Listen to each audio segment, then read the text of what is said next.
walls and the little slits.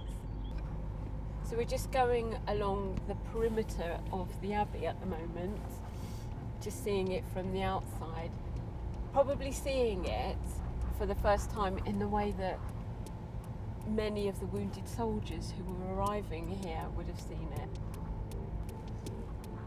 I'm kind of imagining all the ambulances and the chauffeurs, the lady chauffeurs driving their mock-up ambulances along this road, arriving at the big entrance. This is Royaumont, a 13th century Cistercian abbey to the north of Paris.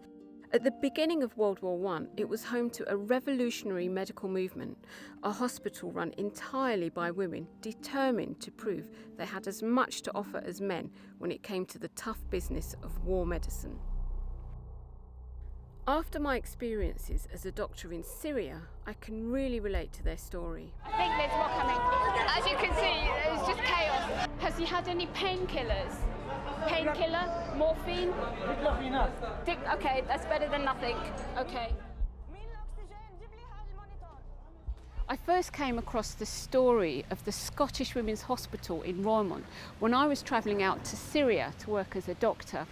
Whenever I go to work in a conflict zone, I'm filled with some anxiety and trepidation. But when I learnt about this place and the women that worked here, it was like meeting kindred spirits separated by 100 years. And that's why it was so important for me to come here today to see it for myself. The Scottish Women's Hospital of the First World War was set up by doctor and suffragette Elsie Ingalls. Turned down somewhat dismissively by the British War Office, her idea of an all-female run hospital to help the war effort was snapped up by the French. Royaumont Abbey was to be the first, and Dr. Francis Ivans was put in charge. Over the course of the war, the organisation set up 15 similar units across Europe. Isn't it stunning? It's such a beautiful abbey. Imagine if you were a soldier and you'd been injured in a trench in the Western Front, and that was your last memory, and you were brought here unconscious for a few days, and then you woke up to this. You would literally think that you had died and gone to heaven. When the hospital opened in January 1915, there were 7 doctors, 10 nurses, 7 orderlies, 2 cooks, a clerk, a maid and 2 administrators, all women. There were even 2 female chauffeurs to drive the ambulances. This is the refectory.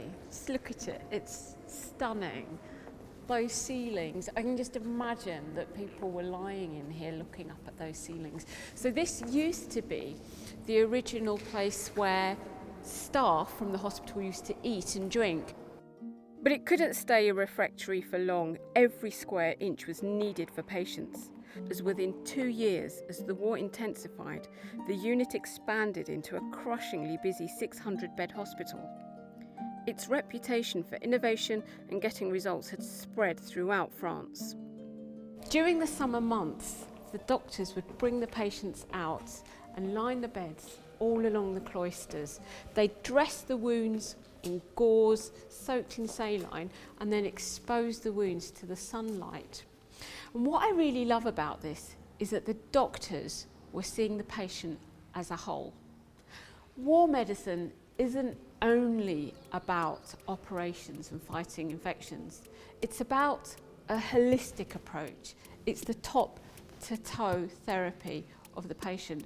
And these women doctors were doing just that.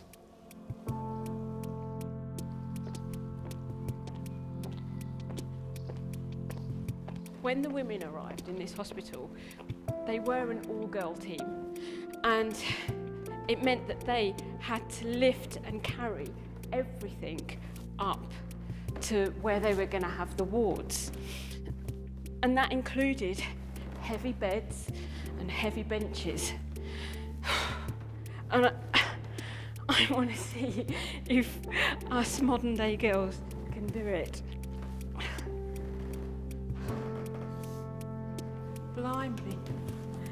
To begin with, they had about 100 beds to distribute, and some of them were going to be on the 4th floor, right at the top of this building, where they first proposed to have the ward.